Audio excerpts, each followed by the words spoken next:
El tema que trataremos en este video es acerca de los gases. Bueno, para iniciar hablaremos de los estados básicos de la materia. Estos son tres: sólido, líquido y gaseoso. En este sentido, la diferencia sustancial entre los tres estados, pues es la cercanía de las moléculas unas entre las otras. Cuando nosotros hablamos del estado sólido, es el estado más condensado y por lo tanto las moléculas van a estar muy cerca uno de las otras. En el estado líquido es un punto intermedio donde vemos que están cerca, pero pues en este caso ya han logrado distanciar parte de su estructura. Bueno, se han separado por el rompimiento de fuerzas intermoleculares generado por el cambio de estado. Y por último tenemos el estado gaseoso, ¿sí? En este estado gaseoso prácticamente cada molécula podría aproximarse a una situación en la que se cree que la molécula estaría casi en vacío, o sea, está tan lejos una de la otra que quizás no siente la presencia de la otra, aunque pues esto es exagerando un poco. De estos estados de la materia, el gaseoso y el líquido se conocen en este caso como estados fluidos. Eso se debe a que ellos tienen la libertad de moverse a través del recipiente en el cual se contienen, y eso les da algunas características esenciales. Al contrario de estos dos, los sólidos y los líquidos son las fases condensadas, y estas fases condensadas se caracterizan pues porque en una unidad de área vamos a tener mayor cantidad de partículas, lo que generaría, en términos generales, que las densidades en comparación de las de los gases en los sólidos y en los líquidos sean mucho más grandes, ¿sí? Aquí en este cuadrito tomamos de referencia tres líquidos, tres sustancias en sus tres estados de la materia: líquido, sólido y gaseoso, y pues estamos viendo la diferencia de algunas de las propiedades, como la densidad y el volumen, que son las primeras que se van a ver afectadas al cambiar de estado de la materia. En ese sentido, para la explicación inicial voy a tomar el benceno y el tetracloruro de carbono, que son el comportamiento típico que nosotros tenemos. En el caso de la densidad, el sólido, el estado sólido tiende a tener las densidades más grandes, y eso lo vemos en este caso al revisar la densidad del sólido, del benceno, y el benceno en estado líquido y el benceno en estado gaseoso. Claramente, a medida que vamos yendo hacia esta fase menos condensada, hacia el estado gaseoso, la densidad empieza a disminuir. Este mismo comportamiento nosotros lo podemos observar en el caso del tetracloruro de carbono, cuya densidad va disminuyendo a medida que nos vamos acercando a la fase menos condensada, en la fase gaseosa. El agua es una de las sustancias poco comunes, es la única en este caso, de las pocas, que la densidad en su estado sólido es menor que la densidad en el estado líquido. Obviamente eso le representa algunas propiedades únicas al agua que hace que en este caso este líquido sea tan importante para nosotros los seres vivos. Propiedades como estas, como la densidad y entre otras, son las que generan la posibilidad de tener vida por medio de este líquido vital. Una tendencia similar es la que nosotros observamos en este caso con el volumen molar. El volumen molar podríamos definirlo como el espacio ocupado por una mol de la sustancia. Entonces, en este caso, vamos a tomar de referencia esa mol, o sea que la cantidad de sustancia en esta situación es exactamente la misma. Lo que cambia es el estado de la materia en la que se encuentra.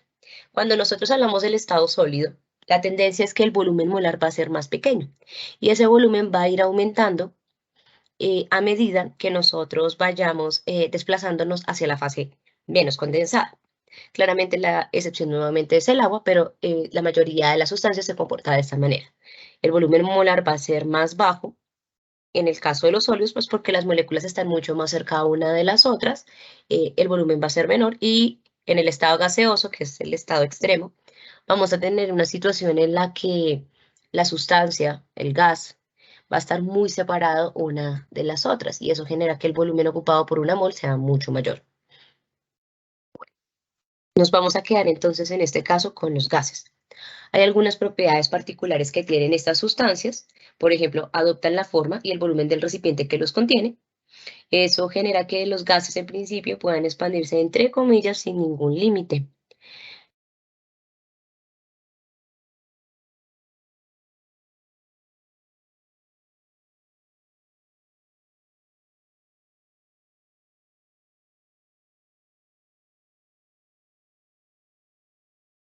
Mayor que si partiéramos del estado líquido.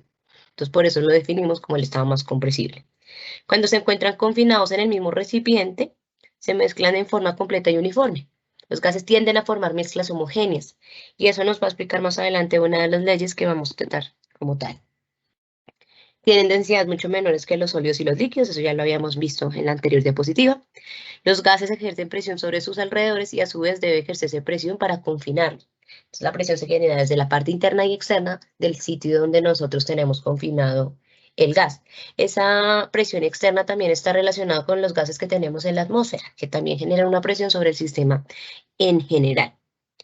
Y hay algunas propiedades particulares que se utilizan para poder hacer la descripción de estos gases. Esas propiedades justamente también, en este caso, son las que vamos a utilizar para ver las diferentes leyes de los gases que vamos a tratar más adelante. Esas propiedades son, por ejemplo, la temperatura, la presión, el volumen ocupado, el número de moléculas presentes. Ellas nos van a servir como medio para poder hablar acerca de los gases.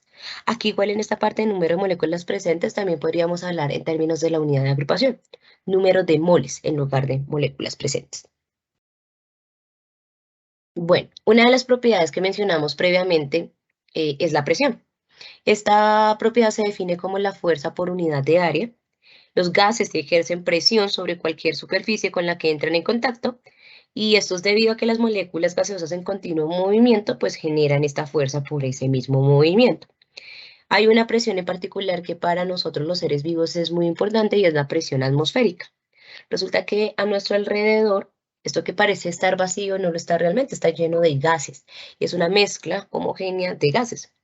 Entonces, en cualquier parte de la superficie terrestre, nosotros vamos a sentir la fuerza de esta presión.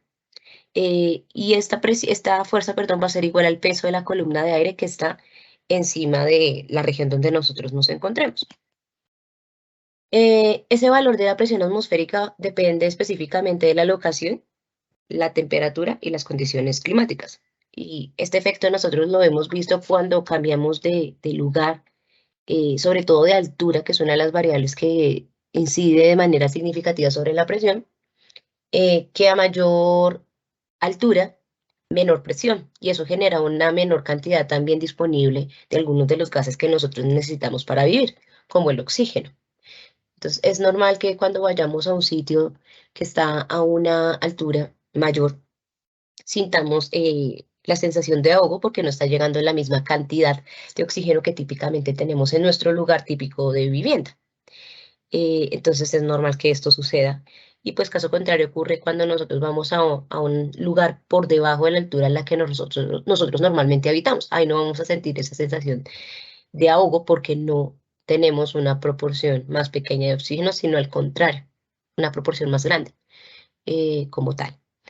Para hacer la medición de esta presión, la presión atmosférica, hay un instrumento que se utiliza, que es el barómetro, y en el caso de la presión que se puede generar en gases que no están en la atmósfera, sino en algunos otros sistemas un poco más pequeños, como lo que hacemos hay veces en los laboratorios, pues utilizamos otro dispositivo que se llama el manómetro. Pero en cualquiera de los dos casos el objetivo es medir la presión de un sistema.